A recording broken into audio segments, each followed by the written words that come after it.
भी आपको आ जाएगा। ध्यान लगाकर सुनेंगे तो सवाल का जवाब भी आप समझ में आपको आ जाएगा।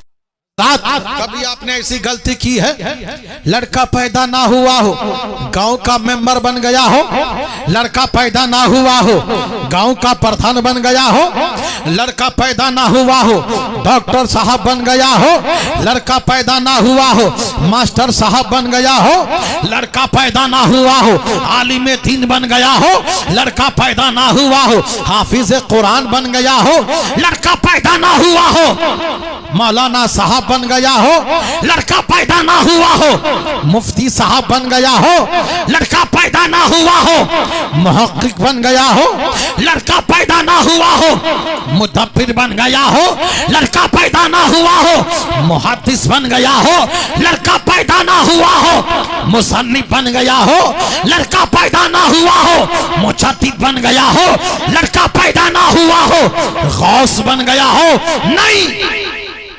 और ये हरगिज नहीं, पता चला मालूम हुआ आदमी पहले मेंबर साहब बाद में, आदमी पहले प्रधान साहब बाद में, आदमी पहले डॉक्टर साहब बाद में, आदमी पहले मास्टर साहब बाद में, आदमी पहले आलिम दीन बाद में, आदमी पहले मौलाना साहब बाद में, आदमी पहले हाफिज कुरान बाद में, नारे तकलाना साहब बाद में, आदमी पहले पीर साहब बाद में, आदमी पहले हाफिज कुरान बाद में, आदमी पहले मुफ्ती बाद में, आदमी पहले मुहद्दिस बाद में, आदमी पहले मुहक्किक बाद में, आदमी पहले मुदब्बिर बाद में, आदमी पहले मुसन्निफ बाद में। अब जरा जहन को करीब कर लीजिए, आदमी पहले नमाज बाद में, आदमी पहले ज़कात बाद में, आदमी पहले जिहाद बाद में, आदमी पहले हज बाद में, आदमी पहले जिहाद बाद में। और कभी ऐसा नहीं होगा कि मनसब पहले हो जाए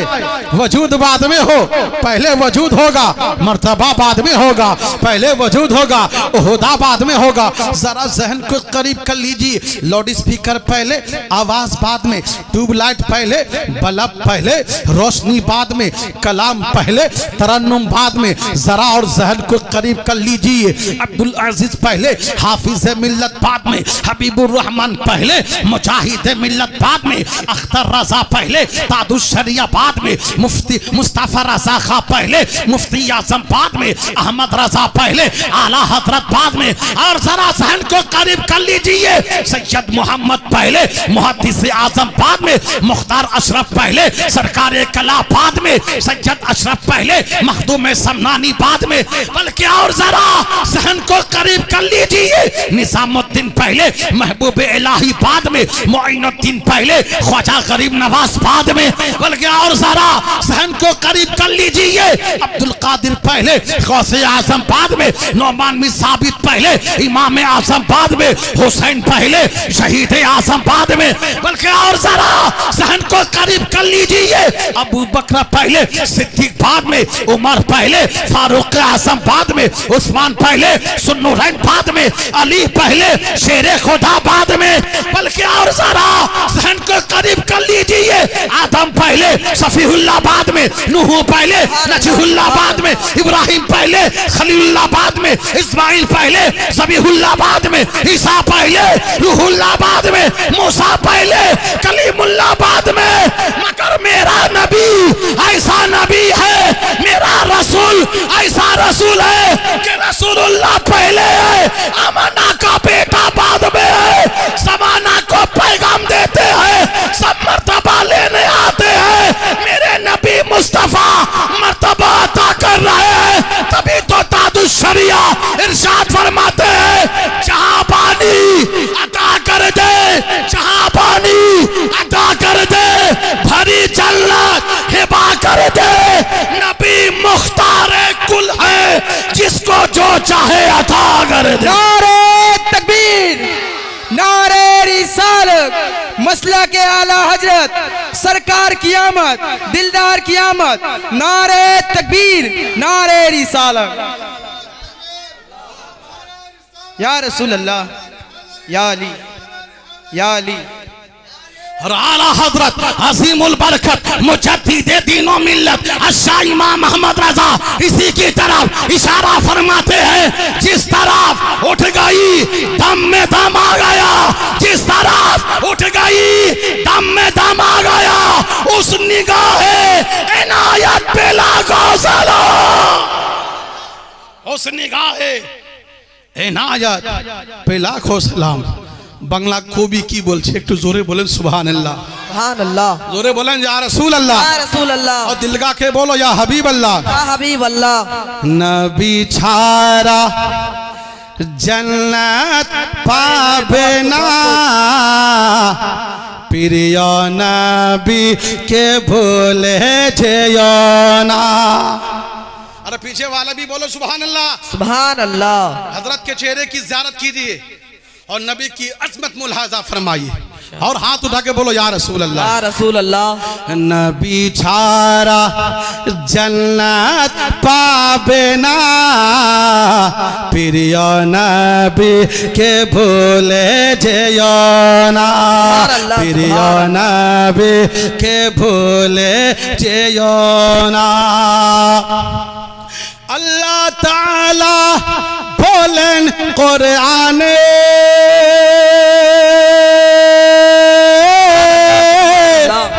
जाछे आसमानो जमीने, अल्लाह ताला बोलें कुराने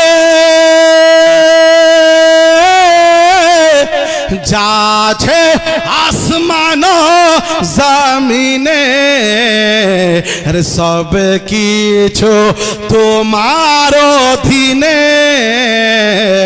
प्रिय नबी के भूले जेयो ना, सब किछु तुम्हारो धीने, प्रिय नबी के भूले जेयो ना। नबी छारा जन्नत पावे ना, प्रिय नबी के भूले जेयो ना।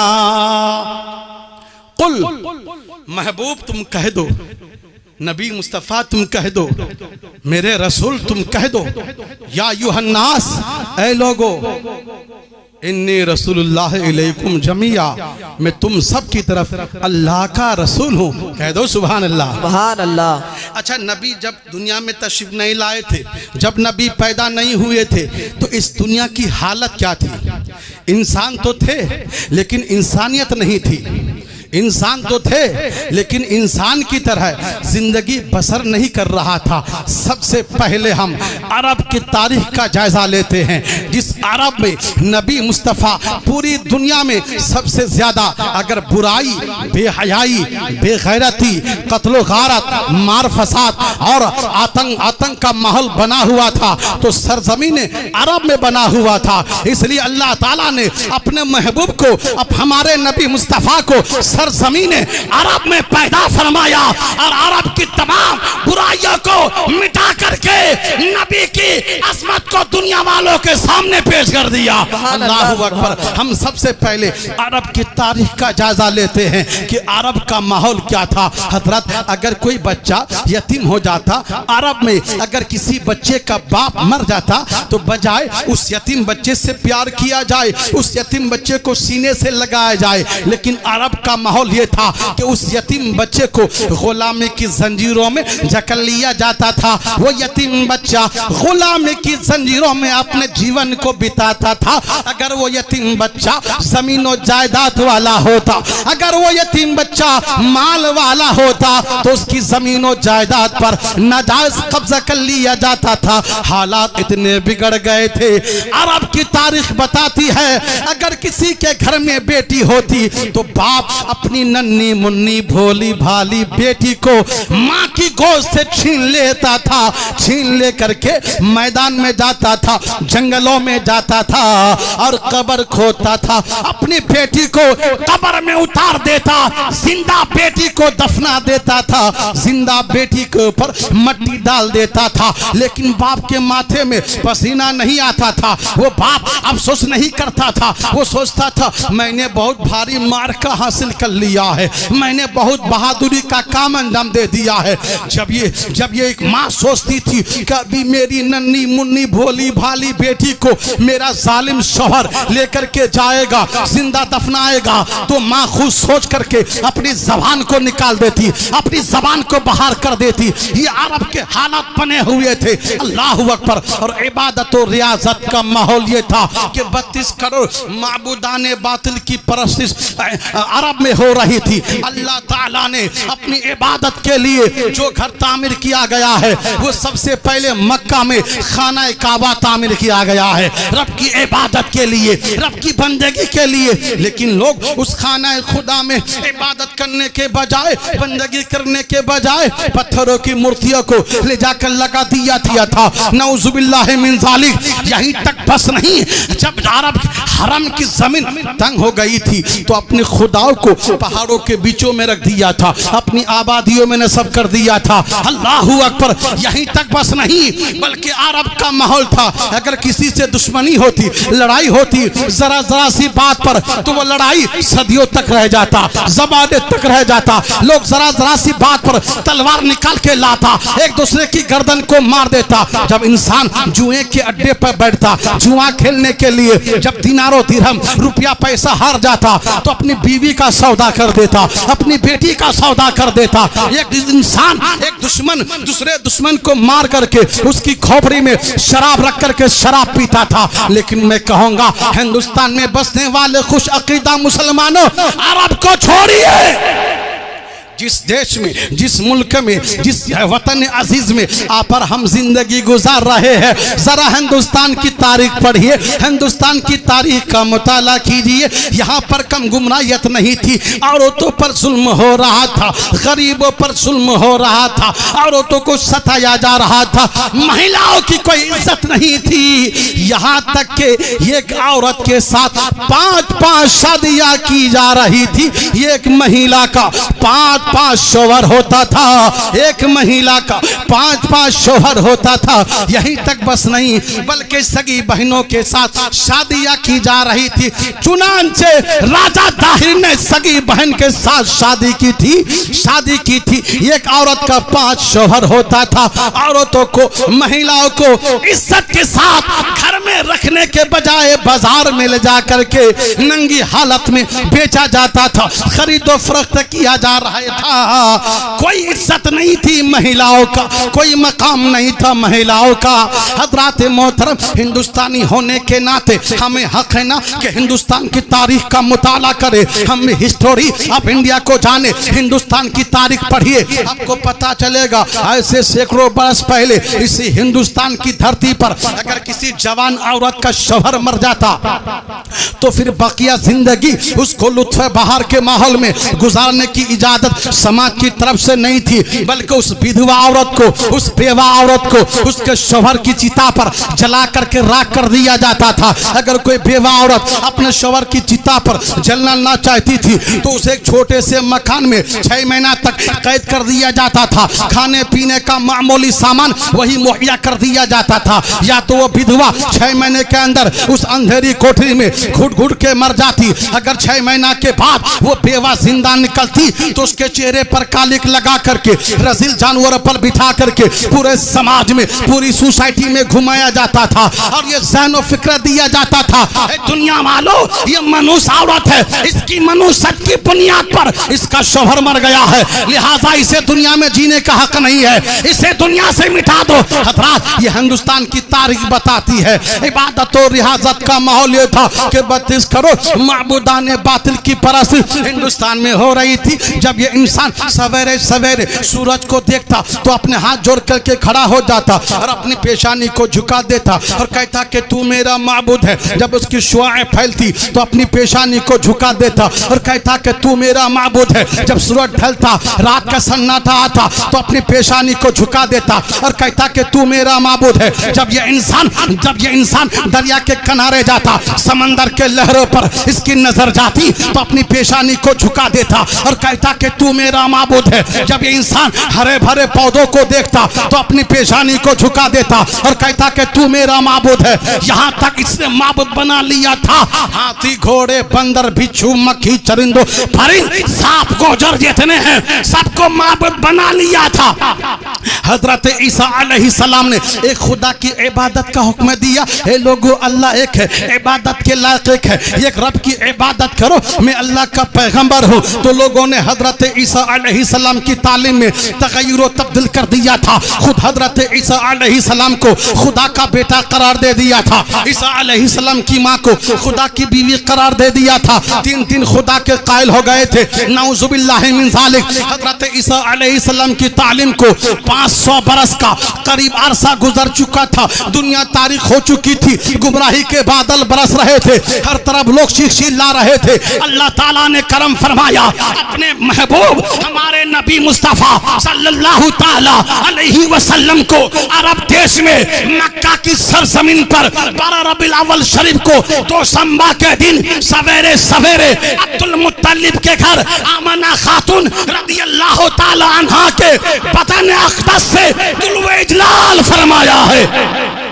जब मक्का की सरजमीन पर मेरे नबी मुस्तफ़ा सल्लल्लाहु अलैहि वसल्लम पैदा हुए हैं तो मक्का वाले सो करके जब नींद से बेदार हुए हैं तो बाबुल उमरा मरवा के सामने जमा हो जाते हैं, आपस में बातें करने लगते हैं। आज मक्का में भीनी भीनी खुशबू कैसे महसूस की जा रही है? किसी ने कहा मेरे घर पर मेरा बाप बीमार था, आज बगैर दवा के ठीक हो गया है, बगैर इलाज के ठीक हो गया है। किसी ने कहा हर रोज मेरे दरवाजे पर भिखारी की लाइन दिखाई दे रही थी, लेकिन आज कोई भिखारी नहीं आया है, आज कोई फकीर मांगने के लिए नहीं आया है। किसी ने कहा मैंने आज अपने जानवरों का जायजा लिया है, जिनके थन खुश्क हो गए थे वो दूध से भरे दिखाई दे रहे हैं। किसी ने कहा आज हमने बाहर बाग बागीचों का जायजा लिया है, जो दरख्त सूखे हुए थे वो दरख्त हरे हो गए हैं, जो पेड़ पौधे सूख गए थे वो हरे हो गए हैं। बिन मौसम के दरख्तों में फल लगे दिखाई दे रहे हैं। मक्का के बड़े बड़े रऊसा, मक्का के बड़े बड़े जमींदार हरम शरीफ के सामने, काबा के सामने खड़े होकर के बातें कर रहे हैं। तब तक काबे का तवाफ करके दुआ मांग करके एक रईस निकल करके आते हैं। वो पूछते हैं ए मक्का वालों कहाँ जाने का इरादा है, किस मुल्क में कारोबार तिजारत करना चाहते हो? तो उन सब ने कहा ये कारोबार करने का मंसूबा नहीं बन रहा है, क्या तुम्हें भीनी भीनी खुशबू नहीं आ रही है? इन्होंने आज अपने घर का जायजा लिया है, इनके घर पर इनका बाप बीमार था, आज बगैर दवा के ठीक हो गया। इनके दरवाजे पर हर रोज फकीरों की लाइन लगी रहती थी, लेकिन आज कोई मांगने वाला नहीं आया है। उसने कहा तू नहीं देखता है आज मक्के की दरो दीवार महक रही है, आज मक्के की गलियां महक रही है, मक्के की हवा फिजा महक रही है, मक्के की पहाड़ियां महक रही है, मक्का के खेतों खलियान महक रही है। उसने कहा क्या तुम्हें इनकलाब का एहसास नहीं हो रहा है? उसने कहा मुझे इनकलाब का एहसास हो रहा है, लेकिन जो मैं देख के आ रहा हूं अगर बता दूंगा तो ताजुब करोगे। उन सब ने कहा क्या देखा? जल्दी बोलो जल्दी, ताकि मैं खाने काबा का तवाफ करने गया था, जब मैं दुआ मांग करके वापस होने लगा मैंने सरदार कुरैश अब्दुल मुत्तलिब को देखा।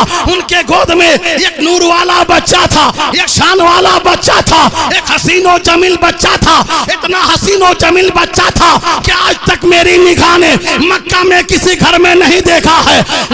जो में वापस आ रहा था सरदार कुरैश अब्दुल मुत्तलिब उस हसीनो जमील बच्चा को लेकर के खाना काबा की तरफ बढ़ रहे थे। मैं मुरमुर कर देखता रहा कि अब्दुल मुत्तलिब काबा की तरफ बढ़ रहे हैं या काबा खुद उनकी तरफ झुका चला रहा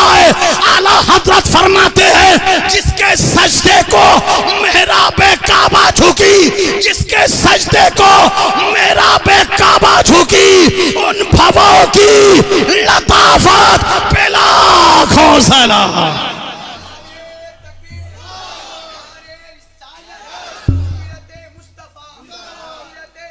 जिंदाबाद जिंदाबाद जिंदाबाद। मरहबा मरहबा मरहबा मरहबा मरहबा मरहबा मरहबा। अल्लाहु अकबर या रसूल अल्लाह। सुभान अल्लाह। कुदरत का अनमोल नगीना, अर्श का जीना कैसा है। सुभान अल्लाह। पीछे वाले भी गए सुभान अल्लाह। कुदरत का अनमोल नगीना, अर्श का जीना कैसा है, अर्श का जीना कैसा है कि कुदरत का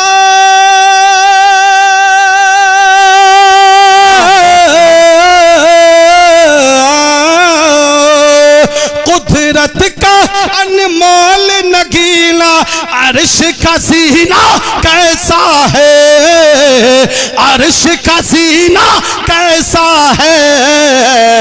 आने वालों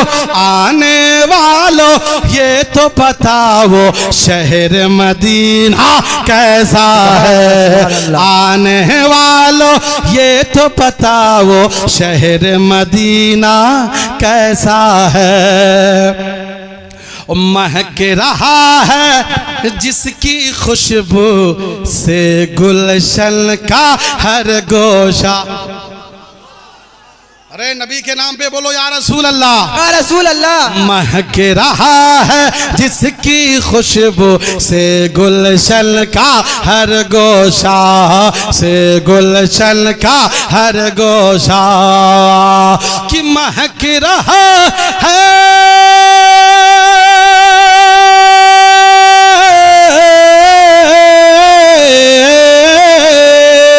महक रहा है जिसकी खुशबू से गुलशन का हर गोशा, से गुलशन का हर गोशा। पूछो पूछो पूछो पूछो फूलों से आका का पसीना कैसा है। पूछो पूछो फूलों से आका का पसीना कैसा है। कुदरत का अनमोल नगीना, अर्श का जीना कैसा है।